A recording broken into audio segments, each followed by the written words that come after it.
Hello viewer, welcome back to my channel. आज हम इस वीडियो में पढ़ेंगे विक्रय साहित्य एवं बिक्री बढ़ाने के साधन। सबसे पहले क्या है कि कोई भी दुकानदार है जब अपना माल बनाता है, उत्पादन करता है, किस लिए करता है? वो बेचने के लिए माल को। ग्राहक आएंगे, माल खरीदेंगे, तभी तो उसका प्रॉफिट होगा, है ना।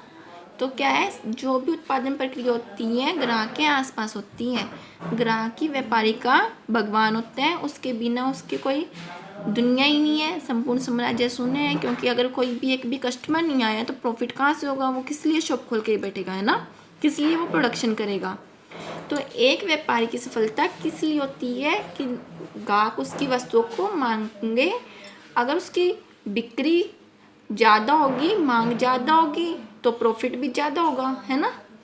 तो वो क्या करता है, प्रत्येक व्यापारी अपनी वस्तुओं की मांग बढ़ाने के लिए साहित्य का सहारा लेता है। बिक्री साहित्य क्या होता है? बिक्री साहित्य में सभी पत्र सूचनाएं आती हैं जिससे ग्राहक को माल के बारे में सूचनाएं मिले, जानकारी मिले। ठीक है।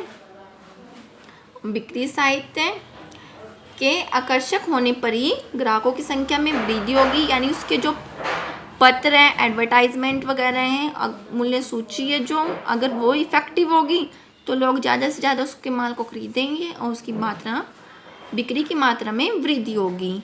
इसके प्रकार देखते हैं अब। बिक्री साहित्य के कुछ प्रकार हैं। फर्स्ट इज सूचना।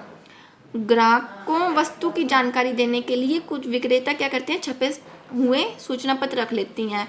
जब भी जैसे वो कार्ड वगैरह बना के रखते हैं ना, इस तरह से, तो उनको क्या करते हैं, लोगों में बंटवा देते हैं। अपनी जो भी उसके सेल्समैन हो या शॉप में काम करने वाले उसके जो भी नौकर वगैरह हैं, उनके हाथ वो क्या करता है, ग्राहकों में ज़्यादा से ज़्यादा लोगों में अपने सूचना पत्र वितरित करवा देता है, बांट देता है, ताकि लोग उसे पढ़ें, उसके सामान के बारे में जानें। तो और जो दूर है उनको बाय पोस्ट भी कर देता है उनके बारे में सूचना देने के लिए। या फिर कोई बिल लेके जा रहा है, साथ के साथ उस पर स्टेपलर कर देता है, नत्थी कर लेते हैं उसे। ठीक है। यह क्या है, एक इजी सा है कि उसके नौकर जिसके पास जा रहे हैं वो लोगों में कार्ड बांट के आ रहे हैं, या फिर जो उसकी शॉप पे आ रहे हैं उन्हें वो कार्ड बांट रहे हैं। ज़्यादा खर्चा नहीं हो रहा, सस्ता सा है। ठीक है। परिपत्र भी ऐसा ही है। इसमें भी क्या करते हैं,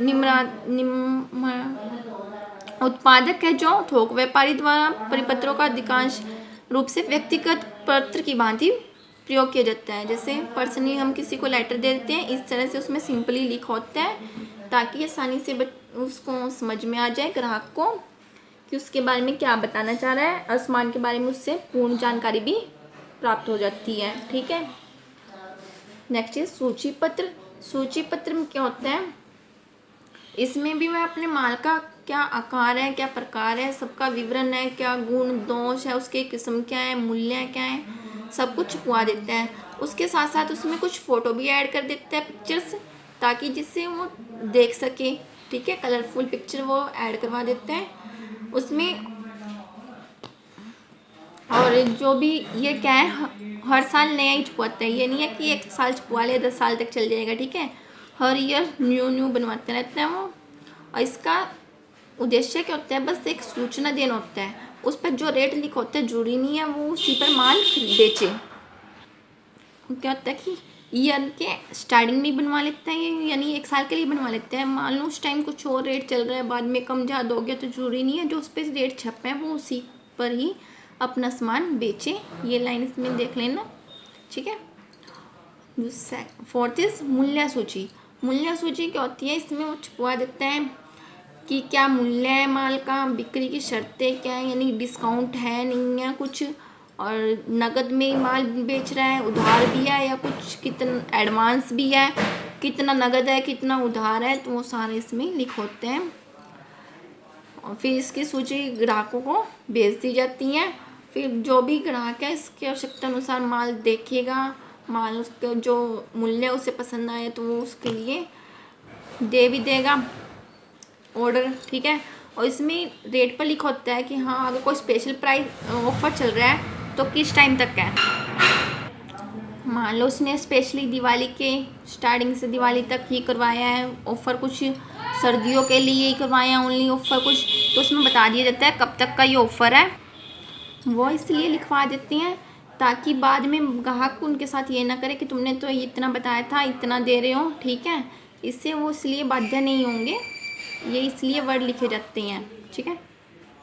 जैसे कि उसने कहा है कि अमुक समय तक लागू होगा, यानी दिवाली तक लागू होगा, तो दिवाली के बाद उसे नोटिस नहीं देना कि मैंने अपने चेंज कर दिए रेट, तो वो बिना बताए भी अपने रेट चेंज कर सकता है, ठीक है।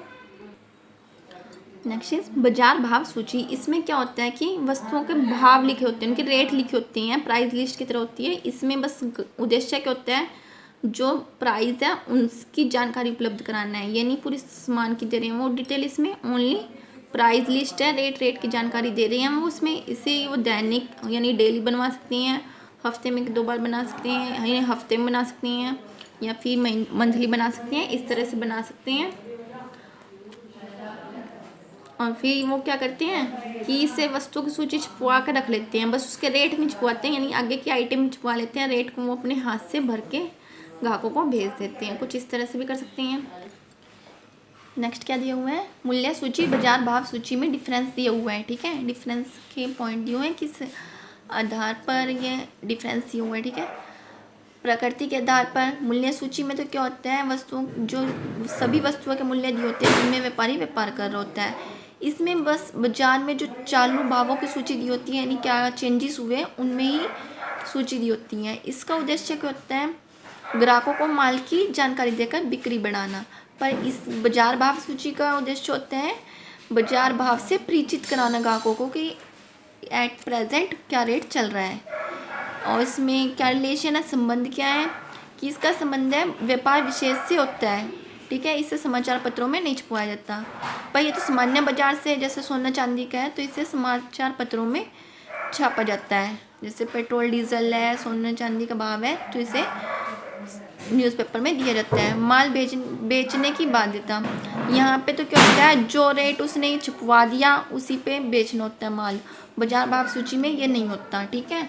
ये ओवरऑल इंडिया में जैसे एक रेट छाप दिया, उस पर थोड़ा बहुत अंतर हो जाता है, 100-200 ऊपर नीचे हो जाती हैं।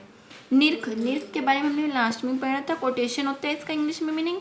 इसमें क्या होता है कि जो माल खरीदने वाला है वो उससे विक्रेता से जानकारी मांगता है कि माल वस्तु की किस्म क्या है, मूल्य क्या, उपयोगिता क्या है, सारी जानकारी के लिए पूछताछ करता है।